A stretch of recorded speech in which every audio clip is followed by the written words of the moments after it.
Our next session is going to be with Bennett Pozil of East West Bank. I think we just heard him mentioned by Eric, so I think they were very much involved with this latest $2 billion deal. So please, Bennett, why don't you come up and take the stage, along with Alan DeBevoise, the chairman of Machinima and managing director of Third Wave Digital. So Alan and Bennett, they know one another well, and it's going to be a very exciting talk between these two of the trends that they see shaping the industry. And I'm going to turn it over to you, Bennett and Alan. Thank you very much. Thank you. I want to thank you as well. This is a terrific event, and really enjoyed the last panel a lot, and seeing a lot of great familiar faces, and the names and all the panels look terrific. Actually, I met Alan through one of our colleagues, Nicole Zhao, who's sitting somewhere over here, and she had this big fascination with virtual reality. And through virtual reality, she met a great company called Veridio, and Veridio led us to Alan, and one of our colleagues, Everardo, who's back here. We started talking, and basically what we were looking for at the bank was our next China. So a lot of people know us from what we've done either in the US or in China in the traditional space. And I was telling Everardo and some of our colleagues one day, I was watching my kids, who, they're now 12, but it was when they were about 10 or 11, that they didn't watch any traditional programming. They liked computer games, they like Xbox, they love YouTube, and they watch a lot of things on YouTube they probably shouldn't be. I mean, a lot of things. You should ask me later, because I don't think I can talk about it now. But through that, I kind of noticed that the business that I invested most of my life in may not be the same business in the future. That the advertisers had already moved over to digital content, which I call non-traditional. Alan will have a much better name than I will for that, because I don't really know what to call it. But it could be a 16-second clip on YouTube, or it could be content they create with their friends. So Alan has been like our spirit guide to help East West Bank figure out the space, and we've been able to do a number of deals so far, and it's all thanks to you and a lot of the stuff that you were doing early on and being one of the pioneers. Oh, thanks. Well, I mean, my focus is mostly in the digital video arena, a little bit in virtual reality and mobile gaming. I started the company Machinima years ago on YouTube when I saw this phenomenon of a global video platform, and I've been an investor in early stage in Awesomeness TV, Tastemade, Me Too, Style Hall, All Def Digital. There's probably 10 or 12 of the what they were called the MCNs, the digital video brands that are out there. And from my perspective, we're in the middle of a revolution, which is obviously two major things happen. One is platforms like YouTube showed up that today reach over 1.5 billion people, which is literally 100 times bigger than any television network, 1,000 times bigger than any television network. And then the second, of course, is that mobile devices showed up and a number of other video-enabled devices. And so you had this massive explosion and engagement of video consumption. And of course, what that led to is entrepreneurs creating new kinds of brands. We call it, my fund is called Third Wave, because we think about it as the third wave of video programming brands, where in the US, the first wave was the broadcast networks, the second wave were the cable networks, and now we see the internet-empowered networks, Netflix, Hulu, Vice, BuzzFeed, all these type of companies that are doing something remarkably different. One is they are embracing user-generated content as part of the offering, as part of the programming model, as a part of the endemic model. And two, they are also offering, they are existing on platforms that have massive scale, YouTube, Facebook, Snapchat, obviously in China, WeChat, et cetera. So this phenomenon we think is really interesting, and it's coming at a time where I think the traditional model, that game is kind of over. I mean, my view is the portal, the platform game in video is over. Essentially, you have Facebook, Amazon, Google, WeChat. You have so many very powerful companies that own that space. And then the second, of course, is the aggregation of traditional Hollywood content. That game's kind of over too, right? Amazon, Netflix, Hulu, all those players. So what we believe is going to be the play, the big play, is the rise of super brands. With like Vice, what we're seeing, what they're doing. They're on YouTube, they're on Facebook, they're on Snapchat, now they're on television. They'll be everywhere, Kick, whatever. They'll be on all the global platforms, and that's creating this new phenomenon of these type of super brands. That's kind of the thesis. Well, I know what we look for when we look at companies in the space and what we gravitate towards to want to have them to be our client. We come in after you come in. You at the angel level or VC level. What are you looking at in terms of how you make a yes decision or a no? Well, I think that the main thing, of course, is the team, the CEO, the founder. Do they want to create a disruption? Are they going to do something big, right? Because as venture investors, we're looking for multiples on our capital. We're looking for 10x, 20x, 30x returns. And so it has to be disruptive. That founder has to be almost obsessive about, I'm going to turn this into the biggest company ever, whatever the case might be, and face all sorts of odds. Vice went bankrupt, they came out of bankrupt, they discovered video, and now they have a $5 billion valuation. Netflix had all sorts of problems. You have to be able to go through that. So I think that's one thing. And then the other is that in video, it has to be a compelling idea around a category and a point of view. I think that Shane, who's the CEO of Vice, once had this presentation where he talked about they came from a punk music magazine perspective, and then they sort of filter the world thinking about it from that perspective, and therefore they mean something. Creating brands in this era is more important than ever because there's so much junk out there, there's so many platforms, there's so many apps. You better stand for something, and it better be very crisp to stand for something. So really the entrepreneur, strong point of view, want to disrupt the traditional model. I think those are the keys.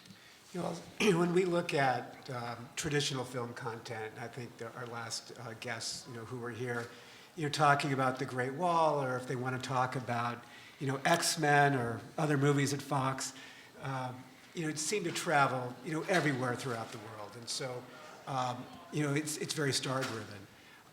One of the things I've noticed, maybe you can expand this a little bit, is that with the non-traditional content, it seems very localized.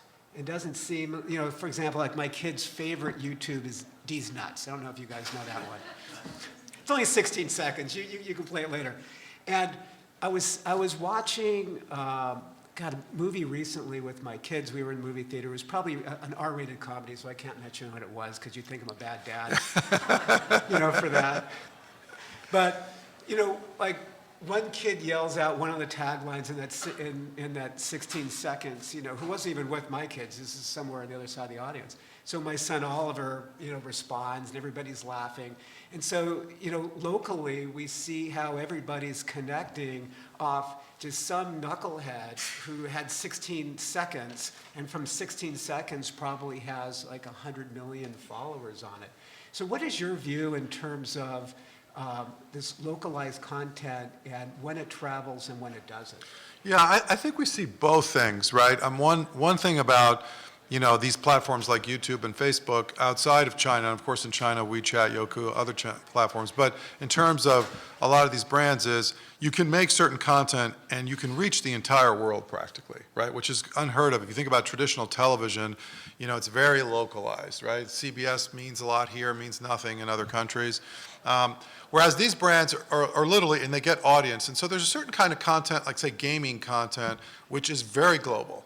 And people will see it from around the world. And then there's certain type of content that can get localized and be powerful. But what's really interesting about the platforms is even local content can spread out. For example, I think about, let's say when I was younger, would something like Gangnam Style would have ever really gotten huge in the United States had there not been a platform like YouTube where you could take something that is just very different and actually it can show up. So I think one of the things about the platforms that are global is it creates this hyper-local opportunity and hyper-global opportunity, and local can go global based on what it is. I think Gangnam Style is the #1 video of all time on YouTube, and that's a perfect example of that. You know, the panel before mentioned Little Apple, and so we're big fans of the Chopsticks Brothers and have been following around trying to finance their movies. And Little Apple was the song in their movie that started as an internet, show that they had. I forgot if it was IG or where it was but you can see how all this kind of connects, right? You have a song. You have something that you make for the internet for probably nothing that you film with your friends and turns into, at least in China, a major motion picture. And the song, I know the song was definitely viewed here on YouTube. Right. Yeah. What are you seeing with some of your content companies in terms of, what they're focusing on in terms of, is it like a 5-minute piece? Are they trying to go for long form? Yeah. We have some clients who get into, I think, maybe a myth of creating movies around YouTube stars, which I don't think has really worked. But I'm just curious what your thought is on that. Yeah, I mean, again, we are in the very early stages, but the way these brands think about themselves is they think of themselves not as a content studio, but as a network, like a television network, right? And there are 3 big components. There's brand, there's content, and there's audience.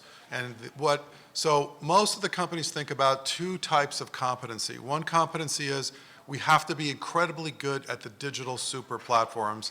The super platforms are YouTube, Facebook, Snapchat, Instagram, Vine in the United States. Obviously, when you talk about China, you talk about Youku, WeChat, et cetera. So where there are massive audiences, you as a brand, you must be good at that. That's one thing. And then the second thing is, based on our ability to be good at that, how do we leverage that capability to create premium things? So now you're seeing companies like Vice do shows on HBO, that entire channel. Awesomeness TV does these low-cost movies, but they're doing 22-minute, 44-minute for Go90. They just announced an ITV deal where they're launching an OTT channel with them. So all of them think about this as a continuum. You have user-generated content. Out of that, you can create more premium short form. Out of that, you start thinking about, are there formats that can actually be longer form, that could play on Hulu or could play on television? And really what you're saying is, it's my brand. If I'm Tastemade or I'm Awesomeness or Vice or BuzzFeed, whoever it is, I am going to deliver entire ranges of content from 7-second videos on Vine to 1-hour television shows. But the key is I own my audience. I'm a brand that's meaningful for my audience. I'm not just selling a show to Amazon and selling a show over here, over there. And so this is why we think about them as super brands, right? Because they can attract literally hundreds of millions of people around the planet and create programming for them. In that space, when Everardo and we sat down and figured, okay, who are the companies that we really want to make clients of East West Bank? I think probably of the first 8 companies we came up with, I think 7 are in your stable, which I think is wonderful. And what we really like about the space is how the content is being created. And with our flexibility, we've been able to create kind of a new style of lending. And I'm told I shouldn't talk too much about it, but I don't think anyone really listens to me anyway, so I think it's all right. But we just figured out how to merge tech lending with more traditional entertainment lending. And I look around a lot of the other banks. I know there's some here in the audience, but usually the groups, report to different people. They usually compete all the time. And then they'd have to fight over, well, who gets it? And so instead, we just say let's just do it, right? So we take a little bit of VC-style lending. We take a little bit of tech-style lending. We take a lot of content lending. And so we sit down with he mentioned, Dance On, Tastemade, if it's full screen or Scopely, we sit down with them. I think what they really appreciate is instead of just kind of throwing money at somebody, they see how it's being spent. And it kind of gives them guidance into how they're investing their funds and knowing that it should cycle. Because nobody wants to make something that you can't sell. And so that's been how we got into this. And as thrilled as I am to have our bank positioned so well, in China and also for the cross-border deals, this has been a passion of mine. To really watch this area grow for us. So I'm pretty thrilled with Yeah, and the people we have. I would just say that, the East West Bank's been incredibly helpful, because the thing is that these companies, as an example, there have been 2 large deals where they're actually licensing-oriented deals that have happened to the digital video companies. One was done by Verizon and the Go90 platform, and the other's backed by AT&T, which is the Cherna and the Elation Group. And so these companies have output deals with them, some huge deals, some significant deals, but they're not known platforms. Now, they're backed by big companies like Verizon, AT&T, but it's not your traditional, Fox is buying this show or whatever it is. So a lot of the banking relationships weren't as flexible as East West, and literally almost, every company that has a major deal with one of those 2 companies is talking to East West about that. Are you done with us? Because you're standing up. I'd just like to say one other thing and I call this my Titanic moment. When all of the major stuff in the traditional business is being bought out there in the marketplace, think about what that really means. Remember that Leo DiCaprio said, "I'm king of the world." Half an hour later, they hit an iceberg. An hour later, he was dead. So one thing I would just say about, especially from China, is consider that this disruptive stuff that's happening, you should think about hedging your bets a little bit, whether you're putting every dollar in traditional Hollywood plays, which are more than happy to sell them to you because they see the writing on the wall as well, or you should hedge your bets a little bit and think about what is happening with these brands that are attracting hundreds of millions of people, that are growing incredibly fast, some of which are already profitable. It's a very important space, and obviously how they get into the Chinese market is really important to them and has some difficulty. So anyway, I would encourage everyone to take a look at that and think about it as a portfolio hedging strategy rather than just the traditional model. Thank you, Rebecca, so much. Thanks.